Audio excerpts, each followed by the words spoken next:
Hello, and thank you for joining us on Journey to Success. This program highlights the individual students at CSULB who are designated as President Scholars. And you know, these students must be California High School valedictorians or National Merit Scholars in order to qualify for this full ride 4-year scholarship. I'm Valerie Bordeaux, Director of University Outreach and School Relations and the President Scholars Program at CSULB. And I'm joined by Jennie Hurley, the Associate Director. We're so excited that the two President Scholars we have for you today to meet are Brian Learn and Paige Pelonis. Welcome. All right, thank you. Thank you. Good morning. Yay. So just talking about your journey to success, when was it that you first began to think about shooting for the valedictorian status? I don't know. I think for me, I'll just go first, I guess. I think for me, it was kind of something that my sisters had done. And so it was kind of I'm the youngest, so it was kind of a little bit of a copycat move. But, you know, they were doing great and I wanted to do great. And it just kind of was a great example, I think, in my experience. I would have never said that I was reaching towards becoming valedictorian. I don't know if I had that goal throughout my high school experience. As I, went through junior, senior year, I did feel like I wanted to put more effort into my work. I wanted to learn as much as I could, and basically just try the very best, which for me, I guess, is kind of a high standard. I kind of put myself on a high standard in order to finish something. But was there a point that you really decided, I'm going to shoot for the valedictorian stage? What were the challenges for that? Well, it's actually interesting. When I learned about the President Scholars Program, I was like, well, maybe I should actually put in like a little more effort, into trying, when I realized that I actually could. And so it's one of those things I just set my mind to, and I still can't believe that I was able to do it. So have you always been straight A students since elementary school? Yeah, I don't want to sound like one of those kids that just kind of claims it, but I think elementary school they do the letter or the number grades at first. You get like the 1, 2, 3, 4. And I think the only class I ever really just was awful in was when they would grade your handwriting. And my handwriting, I mean, to this day is just a disaster. So, but in all the other areas, I was always I just kind of did. And then by the time I got to high school, it was one of those things where it was like a record, I had to keep it because I had done it for so long, so then I just kind of stuck with it. So. And luckily then you could use the computer. Yeah, of course. College is great. College is great. They don't even teach penmanship They don't even, anymore. they don't even. How about you, Brian? Were you a straight A student in elementary? I would say that I kind of had a little opposite experience than Paige did. I think my parents told me that in like 4th, 5th grade, I was always really bad at like multiplication. I would need like extra like help after class, But I guess in high school, I just was thinking, I'm going to try to put more effort into things. And even though I feel like I might not learn things as quickly, and it's kind of ironic, my last name's Learn, I know. Did you get teased with that? Yeah, a lot. But I might not learn things as quickly. And so I definitely had to tell my mind, okay, I have to put more effort. I'm going to try this out. This is my job as a student. And so I went with it. Okay. Well, good job, you guys.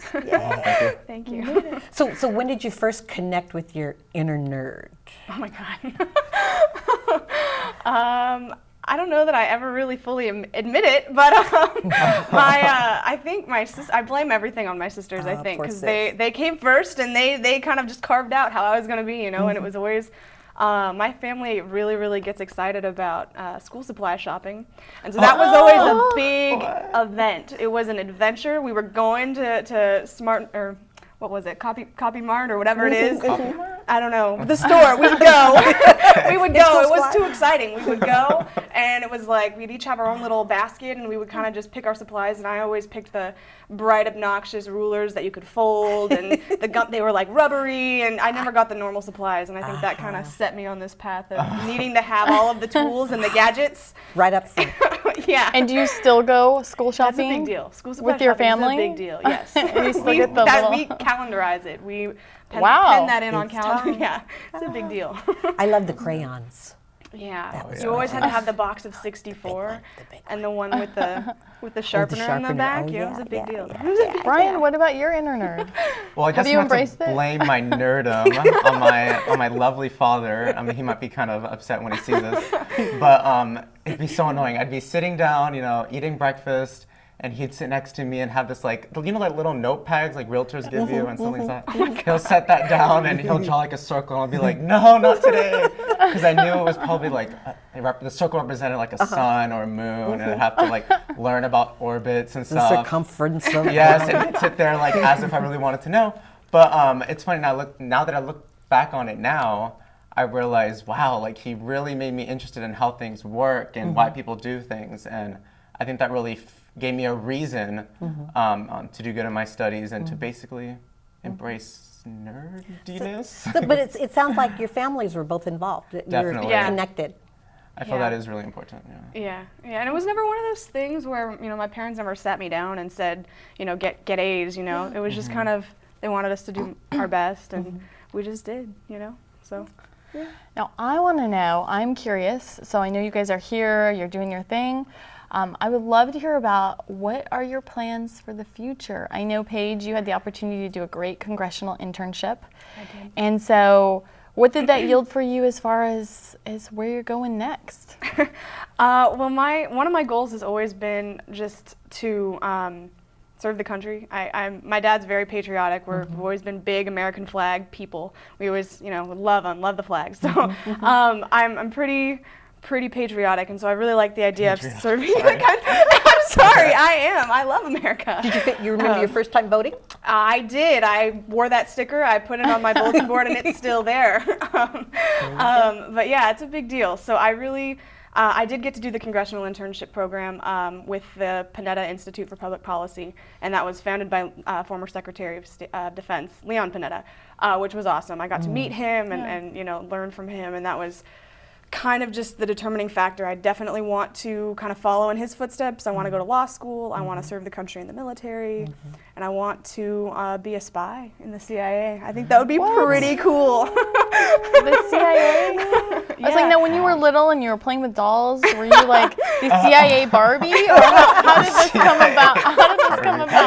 What's funny is I always try to say that I was like the tomboy kind of kid, because I became more like that, but I was a Barbie kid. I really was. My sister and I had, the Barbie playhouse, and we would play with all kinds of dolls and stuff. So no, I wasn't CIA Jane or whatever, but I definitely grew into that. I think I would make my kid play with that. Maybe. So Brian, what will be your dream job? Well, definitely not as dramatic as all this over here. Sorry, you can't beat Jason Bourne. But what's actually interesting is lately I've been doing a lot of kind of outdoor kind of stuff, like hiking and things like that. And it's so funny. A lot of my friends make fun of me that whenever I go on a hike and I see someone either like littering or like picking up organisms, like I'm one of those people that I'll go crazy and be like chasing after them and stuff. Like it's murder, yeah. And so I kind of realized that one of my passions, like right now I'm pursuing a major in biology education, and I realized that a specific passion of mine is also like environmental science and basically preserving the environment. I believe that we live in an age where education about the environment is so crucial, because I feel like we're kind of at a turning point when it comes to that. That I feel that that environmentalism needs to be a more larger part in high school science education. And so I'm actually going to be in the process of right now, I want to declare a minor in environmental science and policy and kind of focus my attention on that, and hope that one day I can make that a larger part of like the California standards and things like that. Because I feel like if people aren't educated about environmental issues, I can't chase after them and be mad at them, about what they're doing. Do you have any teachers in your family? I don't have any teachers in my family, not really my immediate family. I don't know why. I guess early on, something that like I guess I would line like the stuffed animals on my in my bed when I was little, and I would kind of like I would teach things to them, and that's how I kind of learn the information better. By talking out loud. My parents bought me this big whiteboard in my room, and I still in high school used it and like drew things on it to help me learn things. And I guess I just really like trying to explain things to people and get someone excited, that light bulb ringing.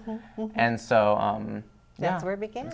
Well, here's a question for you. So if you were not allowed to, say, pursue, for some reason, the CIA job or the teaching job, what would be your dream job? What would be something else that you may never pursue but would be really cool to be able to do? I know you have an answer. I know you have an answer. So still probably my favorite thing in the whole world to watch on TV is any kind of cooking show. Oh, yeah. I don't know what it is. Emeril Lagasse? Emerald Lagasse. He was my first like celeb. I guess it's weird to say celebrity crush, but so yeah, I wanted to become a chef, and for a long time I was thinking about culinary school and where I was gonna go, and then one fateful day, I think, I guess I was alone at the house. I don't know. I was like, oh, I'm gonna go cook something, and I realized I can't cook anything. It is the saddest thing. I try to cook things, and I like the toaster, microwave, like that's all I'm working with. What's your favorite dish? And my favorite dish, oh, that is so hard. I've recently really liked Indian food, like the whole chicken masala deal and all their kind of dishes, and then like Thai food and Greek food. Oh my goodness, I can go on all day. Let's not. I'm getting hungry. I'm getting really hungry. And so that was something I really wanted to do, but I can't cook. I just like to eat. So it was just that it just stopped right there. But. So maybe a professional eater But will be if the it backup didn't work plan. out, yeah, professional eater is probably what I'm going for. Like one of those judges on TV. Yeah. That's awesome. I can eat. Paige, what about you? Mine's not as exciting or disappointing. I think I would pursue acting. I think if I couldn't be Jason Bourne, but maybe I'll get to play Jason Bourne. I have a theater minor, sort of, and I've just been involved with theater for a lot of years. So it's kind of a performance family, you know, from my grandma to my dad, and you know, we've all been dancers all our lives. So What kind of dance? well, my sister does a lot of ballet and stuff like that. I did a lot of jazz when I was a kid, and you know, I like to claim that I have more skills than I really do. But Do we get to see a demonstration? no, Oh. I don't think I'd make my family proud if I I understand both of you like to travel or interested in travel. So if money were no object and time were no object, you could go anywhere you wanted at any point in time, where would that be and why? All right, well, I guess you consider me kind of a traveler's hipster in the sense that I don't want to go anywhere that people have already posted on Facebook they've went to, I've already heard about. I kind of want my own personal adventure. You know, I want to see something that was my trip. And so I've looked at a few countries I might be interested to go to in the future, and a couple that really stood out were South Africa and Finland. I haven't heard anyone that's been there before. They sound like really cool places. They probably have good food. And so I really, I don't know, I just want something that'd be really memorable, and I want to like discover. I definitely, you know, want to see new things. There you go. There you go.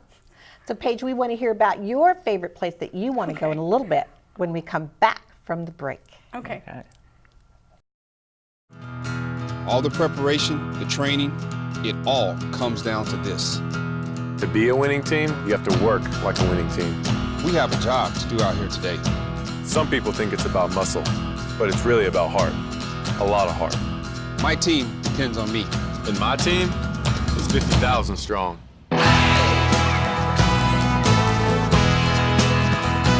Looks like a lot of work's going into this.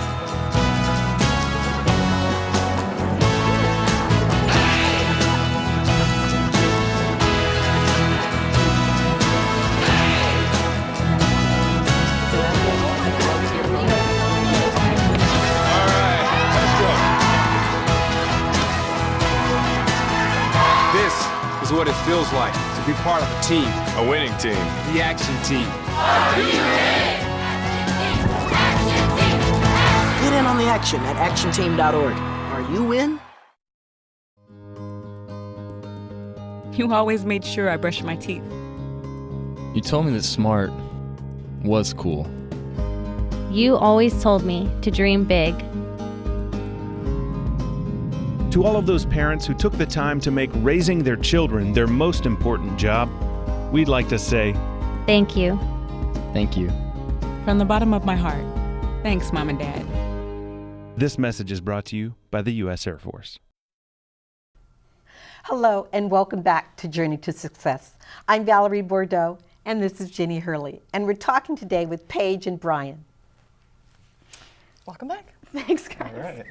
All right, so Paige, we want to hear, we heard from Brian before the break that he is excited to go some places that no one's ever been, hopefully. Right. Not very many people have been. What's your dream travel destination, and do you have one?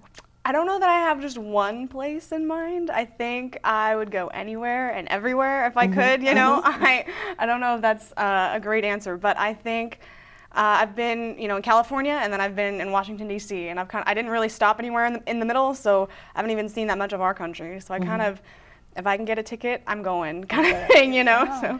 Travel with the backpack, yeah. hostel, ride a bike, sleep on the floor, do all of that. I would totally do that. Yeah. So I'm just curious, what's something about you that no one would even think? Oh, a secret. Yeah, what's secret? something A that no secret, one, or just kind maybe of a secret or something about you that no one would even think about you. I can juggle. Wow. I can juggle. My Uncle Jim and my dad used to teach me how to juggle with like rolls of socks, so it made laundry a whole bunch more fun. Oh, yeah. Yeah, when I was a kid. And then I just kind of brought that into high school, and I actually had a friend who could juggle knives and fire and stuff like that, and so that was where I was headed, but my parents kind of put an end to that. There's a juggling group on campus. I know that. They're great. Are you thinking about joining them? I've stopped by them a little bit and just kind of juggled a bit for a little while, but then I had to go to class. Looks like fun. They have a lot of fun. Yeah. How about you, Brian? What's something that no one would ever imagine about I Brian think- Learn? You can't beat me. Yeah, I think something no one ever imagined is how shy I used to be, believe it or not. I used to be just the shyest person ever. I remember my parents introduced the neighbors to us. I think there was a kid that was a similar age to me. And, myself now, you would think, I'd introduce myself, hey, I'm Brian Learn, what's up? But no, I remember I was hiding behind a fence, and I was I don't want to talk to them. Well, what happened? What broke you out? Honestly, it's really hard for me to pinpoint exactly when I kind of broke out of my shell, but it was definitely sometime in high school. I think it was definitely a confidence thing. I was kind of confident with myself. I didn't really want to talk too much to other people. A lot of days I would just spend kind of just by myself, and now that'd be kind of weird, spending a whole week by myself, but that is so different. Here you are, campus tour guide, okay, class rep, leadership, and you'd never know that you were a shy guy. It was pretty interesting. I definitely didn't like people that much, and so we're glad you changed. Yeah, you do. Paige, now you don't strike me as the type that was ever shy. Am I right? Never. Okay. Nope. No way. Always talk too much. Yep, that's kind of funny. But you've always been that way. Yeah, I've always been real chatty. Talk too much, too fast. But I always try to have a good joke, I always try to, it's my family, really. I blame a lot on my family, I think. We're 5 people, loud people, and we're just always constantly trying to get a word in. So, and I'm the youngest, so I had to speak up or I'd never be heard, kind of thing. So, we're talking about journey to success. So we're talking about all of the fabulous things that have happened to you. Has there ever been a time when you tried something and you utterly bombed? And then what did you do? You can go first. All right. Well, nothing too specific, but there was a class that I took about a year ago. I was kind of just, again, overloading myself. I do like to keep myself pretty busy, but this particular semester, I think I just went a little too far, got a little crazy with it, and I just didn't do very well in a class. And I really liked the professor. I did learn a lot. I just didn't get the grade that I really wanted, I don't think it was a bad thing. At the time, I was pretty devastated, but I learned a lot, and I kind of learned to just kind of respect what you learn in the classroom as opposed to the grade that you get kind of thing. So I think I bounced back and enrolled in another one of the same professor's classes, so hopefully I'll be able to prove myself again, So when you have a situation like that, when you have a situation like that where you feel like, you said you were devastated, how do you deal with that? I mean, do you go eat ice cream? Do you tell a friend? I eat ice cream anyway. No, my family's always kind of said, I bruise easy and heal fast. I bounce back pretty quickly. So at the same time that I was, not doing so great in this class, I was also being accepted into the Panetta Institute program, so it was kind of at the same time kind of happening, so I kind of just set aside the hurt feelings and kind of just went to DC. So. How about you, Brian? Have you ever bombed and come out of it, or? Oh, so many times. I can't talk about it. Paige is one, you're so many. Yeah. I think one of the most memorable moments was, I believe it was 8th, 9th grade, I don't remember when, But I just started playing saxophone. I actually ended up playing saxophone for 5 years. I actually do miss it now. Maybe one day I'll get back on it. But when I first started playing, I was horrible. and it was so sad because I remember like the notes just didn't come out of it. And I remember vividly, I was like in the middle of the music room, and I was on this chair playing the saxophone. And it just sounded so bad. And I had like 2 teachers like helping me. I remember giving me advice. Oh my God. And I just remember that day feeling so defeated, like, oh my goodness, like what's wrong with me? So when did you come out of that? So something I did is I remember I actually took the instrument to my house, and I was in my backyard, and I definitely practiced more often. I finally got like my mouth right, so it sounded better. And I stayed every year after year, and I didn't quit because there was a point where I actually wanted to leave the band because I felt like I just wasn't at everyone's level. But I remember the band leader definitely encouraged me to stay, and I practiced extra, and I turned out to be pretty good. And so that was something that I definitely regret sticking. I mean, not regret, that I'm definitely thankful that I stuck. That you stuck to. So you really persevered, and I think we can see that in other aspects of your life as well. Now, was that something inside of you that said, you know what, I'm not happy with how I'm doing, I'm going to keep going? Or was that something from your family that encouraged you to keep going? Or a little bit of both? I think it was definitely myself. It's kind of funny, throughout high school, my parents definitely told me to cool down more than try harder, because I did let stress overrun me, kind of. It wasn't because of the notes you were playing. Oh yeah, maybe that stressed them out too. I don't know. But no, I definitely think it was kind of like an inner thing that I just told myself, I'm going to try to do this. And I'm telling you, there was many times I didn't really want to continue playing. But again, I'm really glad I did. Is there something that you did regularly, like I kind of mentioned to Paige? I'm just curious. Did you seek solace in your favorite show, or what did you do when you were super bummed out and you thought, I can't do this? It's kind of funny. A lot of times I kind of have a mental, I guess, rational argument with myself. I kind of think, well, okay, I feel really bad at this, but there's worse things. I can get over this. I really had to rationalize it with myself about how, I'm probably overreacting. I know I can do this. And so I do definitely have to take a minute and lie down and just kind of think about what's going on. So it's a self-motivation. Yeah. I kind of learn to be able to do that. That definitely helps me get through things. If I have just a minute to think about it. Come on, Brian. You can do it, Brian. That's great. We know how important mentors can be in your life. Is there a favorite mentor or that you can remember who really had a major impact on your life? I think I've got 4 of them. I've got my mom, my dad, and my 2 sisters. And I think if I said anybody else, I'd be lying. They're kind of they're my best friends, and they're always in my corner. I know that's really, really dorky to say, but they just are. Yeah, well, they are. They're just always there. And my sisters and I shared a bedroom for a lot of years. One of my sisters and I still do, so we're kind of forced on each other, but. I'm there when she needs me, and she's there when I need her, and I'll go watch her favorite movies, and she'll watch mine, maybe. This kind of thing, yeah. So. What about you, Brian? So I guess, and a kind of similar answer, I'd also say my parents too. I feel like your parents play a huge role when it comes to how confident you are about your academic success and things like that. So they helped, and I also feel like I guess I got a source of inspiration. I did a lot of things with high school and elementary school students. Throughout high school, I was a Sunday school volunteer at one point. That was really cool.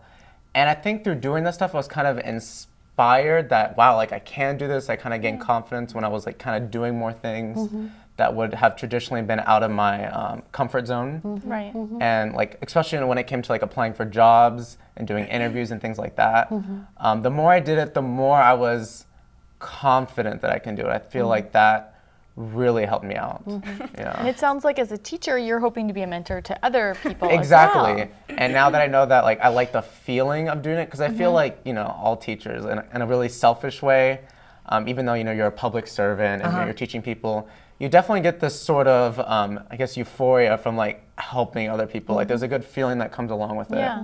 And I really enjoyed that. And so that definitely helped me push through a lot of things I was uncomfortable with. So when you think about, your journey along the way, and coming close to the end, if you look back and think about the kind of legacy that you would have liked to lift, what might that be? What kind of difference do you think? I'm not ready to leave yet. Well, we're not ready for you to leave. What kinds of things would you like to make sure that you accomplish along the way, I guess?